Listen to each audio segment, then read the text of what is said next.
Acts chapter 2, verse 1 to 21. The Holy Spirit comes at Pentecost.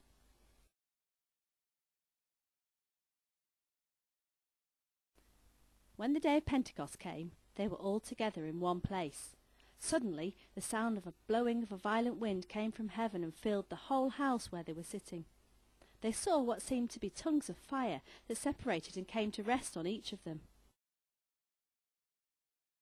All of them were filled with the Holy Spirit and began to speak in other tongues as the Spirit enabled them.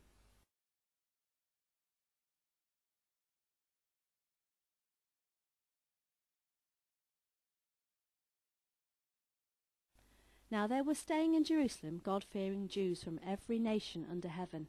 When they heard this sound, a crowd came together in bewilderment, because each one heard them speaking in his own language.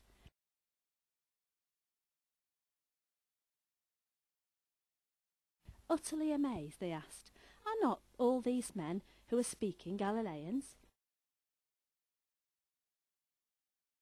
Then how is it that each of us hears them in his own native language?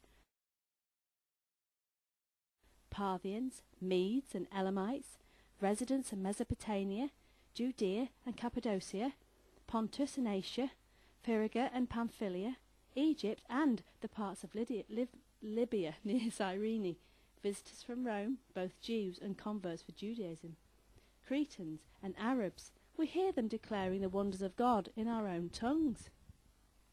Amazed and perplexed, they asked one another, "What does this mean?" Some, however, made fun of them and said, "They have had too much wine." Then Peter stood up with the 11, raised his voice and addressed the crowd. "Fellow Jews and all of you who live in Jerusalem, let me explain this to you. Listen carefully to what I say. These men are not drunk, as you suppose. It's only 9 a.m. No, this is what was spoken by the prophet Joel. In the last days, God says, I will pour out my spirit on all people. Your sons and daughters will prophesy. Your young men will see visions.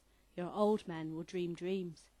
Even on my servants, both men and women, I will pour out my spirit in those days, and they will prophesy.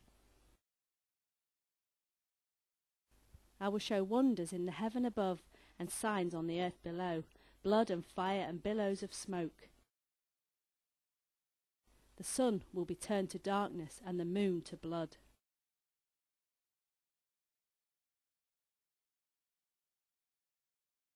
before the coming of the great and glorious day of the Lord.